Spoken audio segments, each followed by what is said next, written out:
Welcome back. We are in episode number 4 of our new series called Love in the Real World. Mm-hmm. And we're looking at basically understanding love better from a biblical perspective. We often talk about how important love is to our faith. Yeah. We even say that God is love. We say that God loves us. And we know that the greatest commandment that Jesus told us is to love God and love our neighbor as ourselves. And he even extended that to our enemies. Yeah. So Jesus was putting it right out there.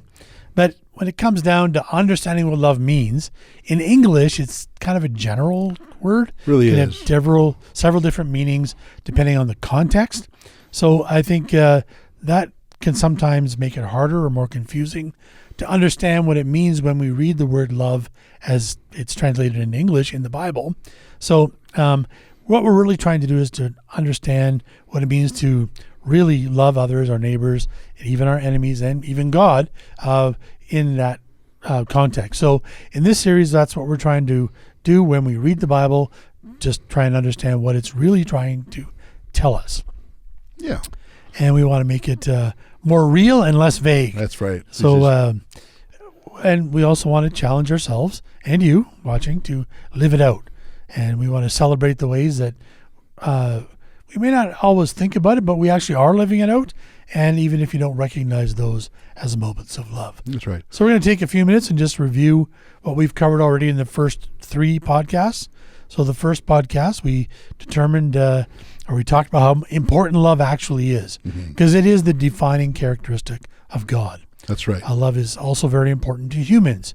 We learned that way back in a previous series, that our brains are actually wired to be fueled by joy, and love is crucial to joy. So those are very interconnected. And then we moved on to actually some definitions. So one is the main word for love in the Old Testament, which is hesed. That's right. You want to tell us what that? Yeah, it really means the idea of attachment love, and that's sort of according to Jim Wilder, who is who we used a lot of his data and his research in a previous series where Hesed played a big part. But other descriptives really that we find very much throughout the Old Testament is the idea of relational or steadfast, enduring, and even very, very importantly, the word is covenantal. Yep. And it was through the covenant that God had with the people of Israel. Sure. And love very much was in that idea of covenantal. So therefore, that's where we get the idea it's relational and attachment from that. Definitely. Then we move to the New Testament, where one of the main words that's translated as love is the word agape. That's right. You spoke on this last Sunday when we met in our church gathering for the live stream. Maybe just give us a little overview there. Yeah. So it's really important to know that one is that with agape, like when they translated the Old Testament into Greek, because it was originally written in Hebrew, and this would have happened like 100 or so years before the time of Jesus. Yep. They not in every case, but in a lot of cases, Hesed would have been used, the agape would have been used, because there is some. It's not the same word. And that's why sometimes you have to use other things, because like anything quite often in translations, sometimes word for word, like that, our words don't fully encompass the meaning of it. And rather than, you can't always use a paragraph. Exactly. It makes the wording awkward. And so agape was one of the closer things in a lot of ideas of that, especially the idea of a selflessness or self-sacrificing feature, and the idea of unconditional love. So it definitely has a relational love in it, but it really extends it to that unconditional love. So again, when the New Testament writers came in, they tended to use agape, and it did, it bring us a deeper meaning of God's love in the idea of, again, it really spoke to that unconditional that we see with the idea of the cross and the extending of God's promises, extending it with the Israelite people, but then extending it to the Gentiles, the non-Israelite people as well. Mm-hmm. So we kind of take those two words and we understand that the chief characteristic of God is love, but that as followers of Jesus and just as humans in general, the way we relate to God and to each other is through love. So today we want to look at, just to preface that, it's not always easy. In fact, it's not easy at all, ever. So we're going to look at some sort of common problems with being a loving person. So we're going to just look at some possible barriers to love. Now, the barriers that we'll be talking about today come from a great resource that actually you found. It's a book by William R. Miller, and it's called Loving Kindness, Realizing and Practicing Your True Self. Now, the ones we're going to talk about today, they're not a comprehensive list of all barriers, but there's some of the more bigger ones according to his research and experience. So it's broken down basically into 3 categories of barriers to love, and we're going to look at all 3. They are inattention, negative emotions, and privilege. All right. So we're going to start with the first one, inattention, which basically means not being present or noticing. Both are necessary for someone to feel loved. You have to be present with them and notice what's happening in their lives, especially if your wife gets a haircut. It makes a lot of sense to notice and comment on that in a positive way. Yeah. Now, I think this makes sense to me. It's pretty straightforward, but I want to look at some of the things that prevent us from being present and noticing. And the first one he talked about in the book is like busyness. Yeah. And it really seems to me that we are so much busier today than 10 years ago, and way busier than, say, 25 years ago. Yeah. And I know for me, it's easy to cram my calendar full of important things to the point where I prevent myself from being present with the ones I love because I don't leave time for them. Or when I do actually get around to being with them, I'm so tired, I don't have much to contribute. Yeah, and that's a pretty big thing. Like, because it does seem, and I'm sure it's not necessarily true. It does seem like we're busier and busier than we ever have been, and it's like it's harder. It seems harder to get people together, even just for a time. Like to do that, if that group is bigger, the times are obviously much more limited, and it just seemed a lot easier to do that. Somebody always can't make it. Yep, That's the way it kind of goes. Another barrier that's talked about is distraction. And I mean, we see this everywhere. More and more people are on their phones. I see people walking down the street. Mm-hmm. Well, if they have earbuds, they're talking to the air. Lots of people are kind of holding the phone out here. Yep. And I always wonder who they're talking to all day and night. But between social media and reels and videos and podcasts, you can just see that our society, our culture is full of distractions. Yeah, and this, especially with those kind of things, like they tend to leave us in sort of like we'll say a neutral zone, if you will. Like we're really not anywhere. Like we're not engaging anything at all, good or bad. And again, there's not time for those moments. Sure. I'll say that is, but sometimes we're almost majority of our time are in those neutral moments and not engaging even positively or negatively into things like that. We're just sort of locked in there, and we're just more and more taking our time in those things. Yeah. Which again, kind of like, when we talk about everyone's more busy, like, are they really busy, or are we giving ourselves more into those neutral times more so than we for me, that's the case. I got 15 minutes. It's not really time enough to do anything else. I'll just watch a few reels, and then in 90 minutes is gone by. Yeah. Been there. Other times, I think we could be so in our own heads, thinking about our to-do lists or sorting out our feelings or revisiting things from the past or rehearsing things for the future, that we can literally miss out what's happening in the room right in front of us and whoever we might be with. The next category is negative emotions. And now we did a series last year where we learned a lot about negative emotions and how they impact us. And one of those ways is preventing us from being loving. So in the book, William R. Miller breaks the emotions into 2 subcategories that make us react in very different ways, but still inhibit our capacity for love.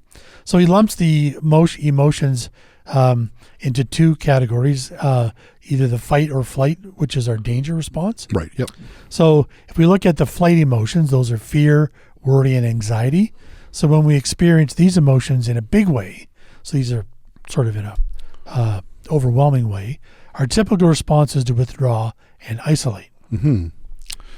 Yeah, and it's actually like we could do so in like a very physical way where we Yep. we put distance, kilometers in between, or like kind of going back to each other in that neutral zone that we like to be in.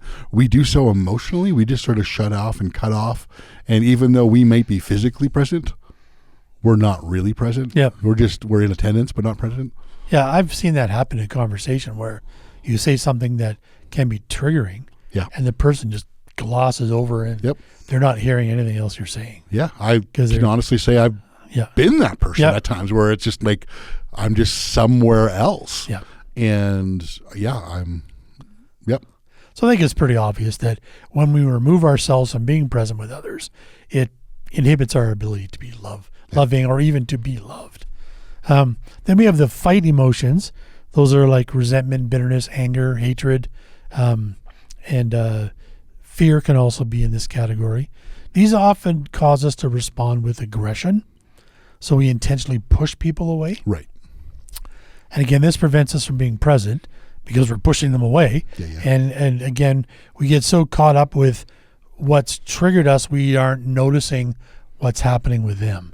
We don't notice that we're hurting them, or quite often they may escalate. And so again, we're always thinking about how we're going to respond. So whenever we have anger or hatred, we tend to dehumanize the other person as well, Yeah. in order to justify our aggression. Mm-hmm. Now, there was something really interesting in the book about the fight emotions that there was new information, or at least new again information for me. Right. The author quotes research that shows that fight emotions can run pretty hot, but like a fire without wood and oxygen, the fire would eventually go out. Now, William R. Miller says, in order to remain angry or resentful, one must mentally refresh the perceived offenses or hurts. In other words, to keep adding fuel to the fire. Now, again, I know social media is very bad for this.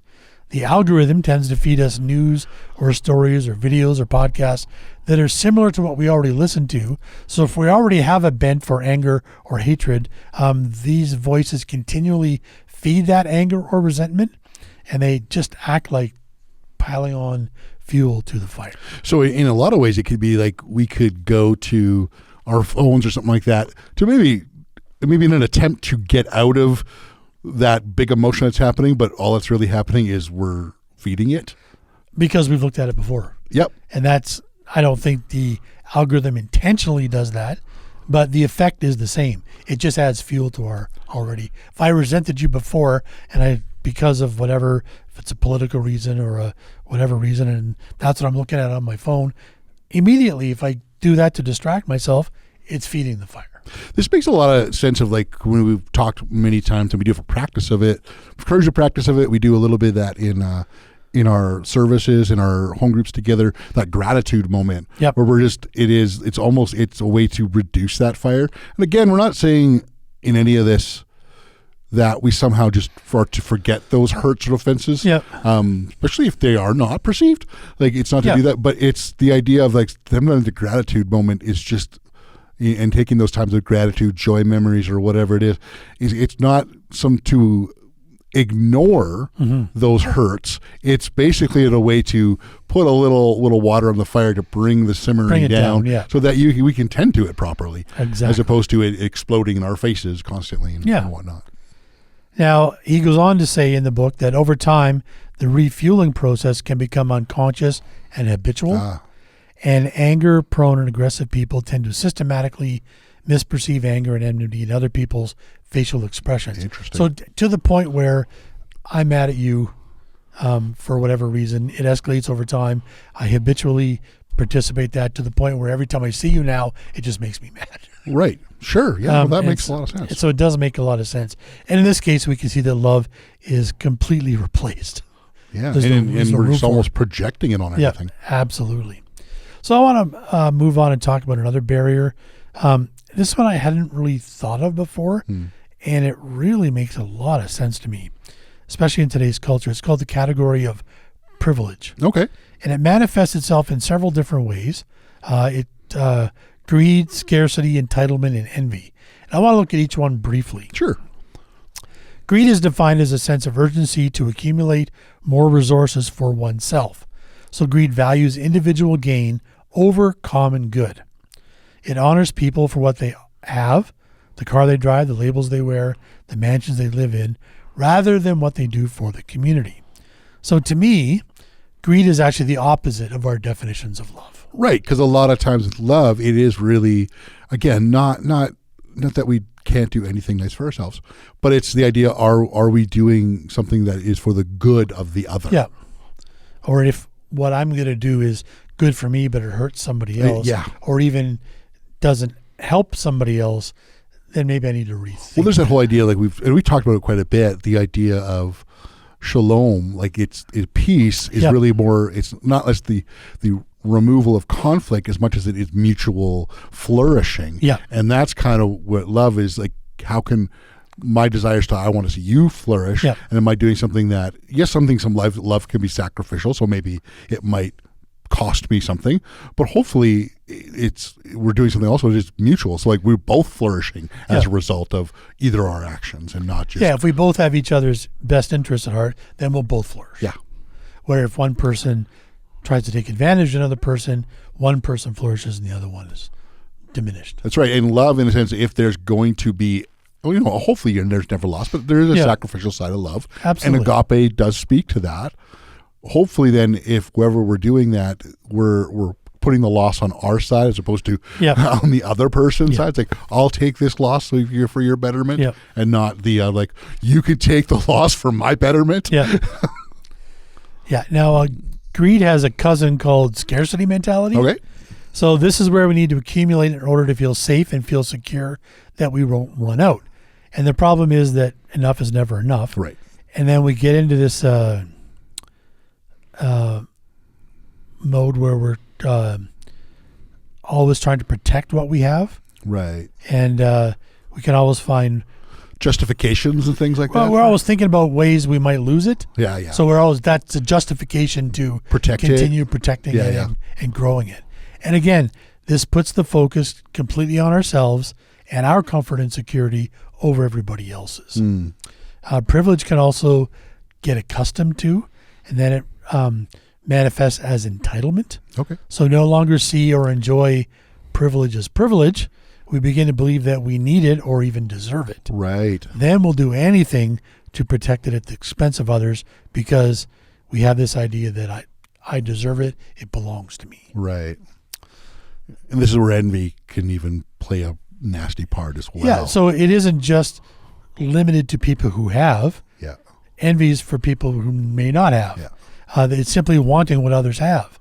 When we see that others have way more than I have, it leads to jealousy, and it's really just a resentment of other people's advantage. Right. And again, we get so caught up in that it prevents us from loving ourselves or loving other people, especially if they have more than we do. Yeah, and I think it's really important to note that, like anything, if we feel envy or jealousy is a natural feeling.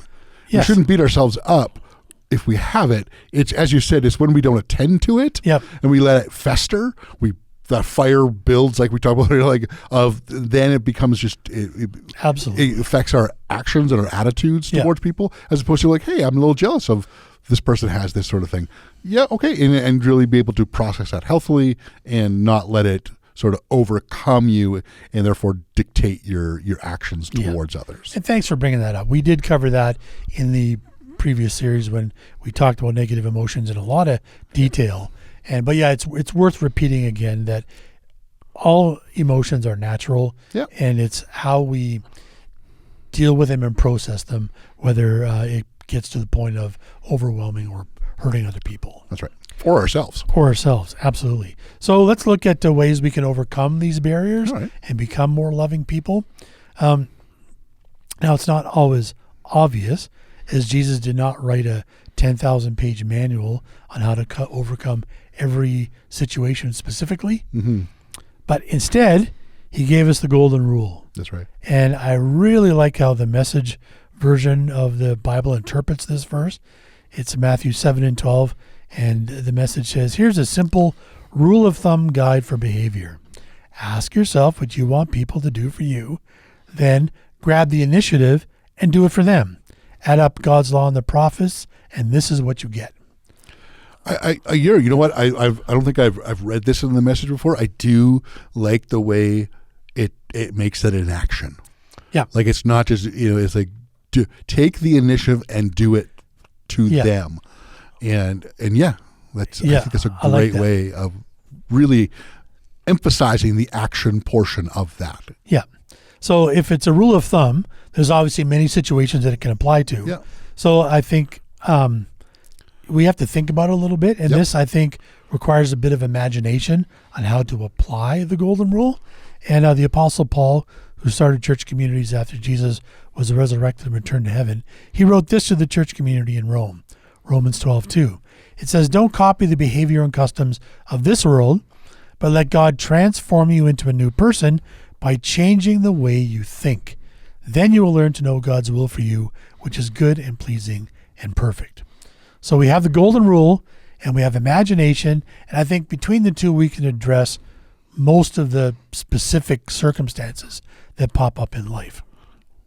Yeah. And I think it's probably almost better in a lot of ways that he takes that something as it's a little general for sure. Yep. But I think it leaves room for imagination if, and even looking back through the whole Sermon on the Mount, which we did as a community, just to see that and just to imagine it, like he's got some specific scenarios earlier in the Sermon on the Mount, but you can take those scenarios and you can break down kind of like, well, what is he really saying there? Yeah. You'd like, well, show people, love, show people kindness, show all that sort of thing. And we could probably find, how does this apply into the situation I'm in? And again, you're right.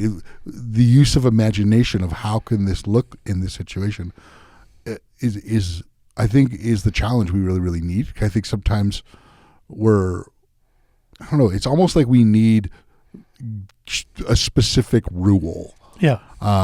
Where does Jesus specifically? Those are easier to follow. Exactly. Yeah. And Jesus is like, hey, I'm gonna give you some stuff here. Yeah. Keep going with it. And then when he leaves it with this golden rule, which is kind of near the end of the whole sermon, it's very much that leaving in such a way like, now use your imagination.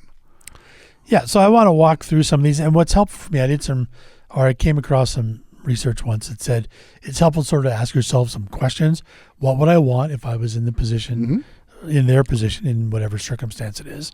Then follow up with, what does love require me to do, or what is the loving thing to do? Mm-hmm. So I like to revisit some of the barriers we talked about today. Sure. And just see how this works. Now, disclaimer, some of the things we're going to talk about, the answers are going to seem very simplistic and obvious. And in certain ways, they are. Because we're doing essentially a thought experiment. We're not experiencing the issues firsthand. Yeah. So when there's pain and emotion involved, it's a lot harder. It is. So lots of times it's helpful sometimes to get away from the situation, think it through. So if it comes up again, and if you're meeting with the same person over and over, it's likely to come up again, then you're prepared to take action. Sure. It's always easier to talk about theoreticals. You betcha.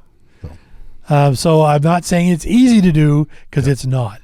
And there are some situations where it's more complicated than just what's the loving thing to do. Yep. But I would say generally in lots of situations, it's enough. Yeah, and I think just in a lot of ways, it's what we're talking about here is more everyday things, more so than, because it's easy to like, what about this big thing? Yeah. Well, that might take some more work and seeing a counselor and all that sort of stuff. Yeah. And so some of this might apply, but we understand like this is really the everyday in and out experience. Yeah, you're not going to solve somebody's childhood trauma by being kind to them. No. That needs counseling. That's not what we're saying. No. But your relationship will be better with anybody by being kind to them. Yes. So let's have a look at inattention as a barrier.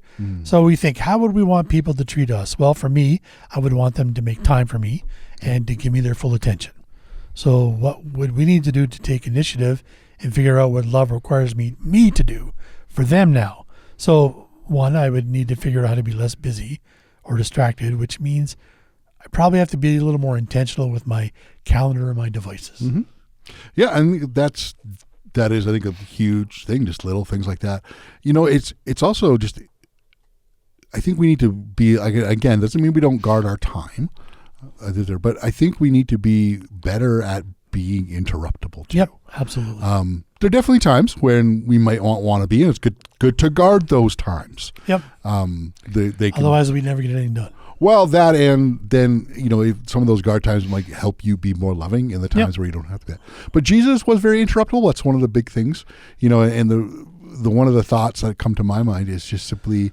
There were times when he would get away and he would be specific about that. Yep. But there's times, as the interaction he had with a man they call blind Bartimaeus, and if you didn't know by his name, he was blind.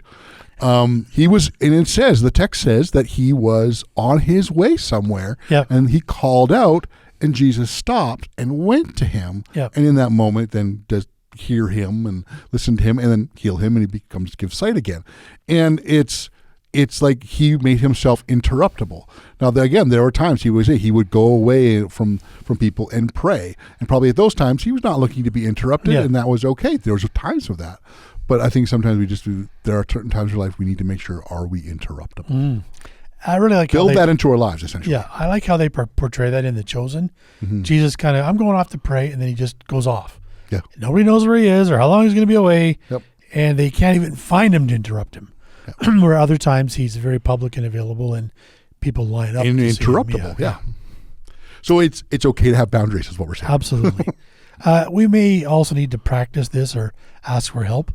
Yeah. So this is, you make an agreement with someone you're meeting with. Let's turn our phones off or something kind of thing. All right. Well, how about the barrier of negative emotions? How would we want to be treated?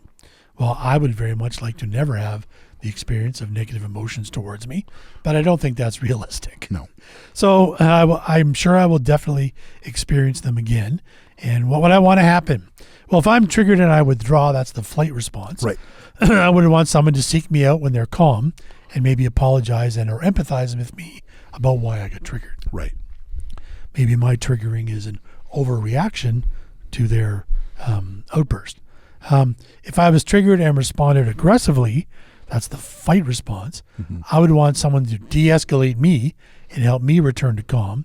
Then I would want them to forgive me. Right.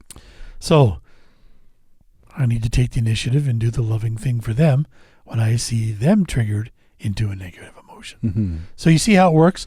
You got to picture yourself in the situation. What would you want in that? And then be ready to take the initiative for them. That's right. I would say this one's probably a little more complicated. Yep. Because of what we talked about earlier. If the negative emotions have become continually refueled and have become habitual and unconscious, then it may be appropriate, as you said, to set up boundaries. It is. And especially to people who are aggressive towards you. Mm-hmm. And I'll just reiterate what we say about boundaries every time. Doesn't mean writing them off completely and disassociating with them. We want to think of boundaries more like a gate and not a wall. And every once in a while, and this requires wisdom, open the gate, stick your head out, see if things are changed in a way that you can make progress. If not, close the gate. If it is, then you can work towards forgiveness and reconciliation. That's right. All right, we're going long here, but I think I'd really like to talk quickly about the barriers of privilege. Yeah, this was an interesting one. Yeah, it was really interesting to me too. So I'm just going to kind of rely on what William R. Miller, he actually gives antidotes to all of these. Right. And I thought they were really good, so I just want to kind of hit on them. He says the way to counteract greed, we must practice generosity. So that's to give away more, to give away what is more than enough for us. Right. And I just want to give an example of that. I remember I heard about one pastor talking about this, what he and his family decided to do. They decided at the beginning of the year, because their fiscal year was January. Right. They decided how much was enough. So based on their income and projected gifts or whatever, they had an amount in their minds. So it could have been more than last year or whatever. Based on this situation, they took into account inflation and stage of life and stay saving for their kids' college and an emergency fund and all that stuff. But at the end of the day, they decided that here's the number of what we kind of expect to take in this year and spend on our own stuff. And anything that comes in over and above that, we're going to give all of that away. All of it. Now, to me, that's pretty radical generosity. Yeah. And I'm not suggesting that's going to work for everyone. But what I really like is that they at least thought about it and they came up with a plan. Mm-hmm. So that doesn't mean you should follow their plan, but maybe think about it and come up with your own plan. Well, and I know, just again, I want to hit the idea of imagination. It's very easy to hear this story and think finances, and you might be in a position right now, understandably, in this world, things are getting more and more expensive. Yep. More and more people are really struggling to just put food on the table. Sure. Maybe it's not something financial. Maybe you don't have that room in your budget. Maybe it's time. Maybe it's a talent. Maybe Sure. it's whatever, your attention Yeah. to something. Like, there's so many things. Allow that. Again, we can be greedy with a lot of things, Yeah. not just resources of Yeah. things or money. Sure. And so I just really want to encourage people, like, just use your imagination of what that could look like, because you might be hearing that and saying, like, we are just bringing in enough to do that. And, like, Or yep, not quite enough. not quite enough. Yeah, Exactly. been there. Moving on to to scarcity. Right. The author suggests learning to live minimally and simply. So if your concern is for keeping and maintaining your stuff, and that causes you anxiety, then if you have less stuff to worry about, you should have less anxiety. That seems pretty obvious to me. Then he talked about entitlement.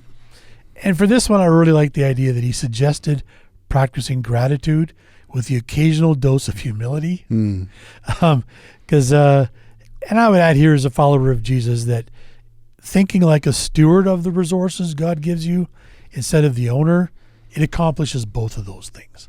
Keeps you humble and grateful at the same time. Lastly, when it comes to counteracting envy, the author also suggests gratitude is helpful, and also just the idea of learning to be content. That means we come to the realization that what we have may not be what other people have, but we likely have what we need, and sometimes we have even more than we need, but in comparison, it doesn't match up to them. But if we recognize that we have enough for what we need, maybe even more, we need to be okay with that. Right. And then just to kind of wrap it up and cap it off, we're just reiterating, when it comes to barriers to being loving, we need to practice the golden rule with a little imagination to help us adapt it to real situations in our lives. And hopefully through our sort of thought experiments today, you can see how you might be able to do that for yourself. All right. So we have some questions that you can, if you're part of one of our small groups, or you're just thinking for yourself or meeting with a friend, just to kind of further, again, some of this conversation or thoughts around, hopefully to just even, elicit some imagination, as we've talked about there. So question 1 is, what about today's podcast surprised you or made you think about your life and circumstances in a different light? Question number 2, when the Apostle Paul says, let God transform you into a new person by changing the way you think, how do you think that happens? Question 3 is, taking into account God's character, what do you think God's will is for us? And lastly, how would the world be different if everyone was aware of their barriers to love and practiced the golden rule with some imagination? All right. Thank you so much for joining us. And, we really enjoy kind of being able to put this together. It's a way we learn so much. And we hope that you in turn learn through us and through the time we spend reading and thinking and discussing these things.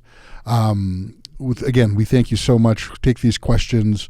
If you have some more of yourself that come up in this, please feel free to leave that in the comments. We will try to take a look at those, and if we have answers, we'll try to answer. If not, we can endeavor to use our imaginations together. Yeah, look for answers together. That's right. So thank you. Please like and subscribe, and if you feel so led, there's a link to make some donations in the description below. Have a great week, and we'll see you next time.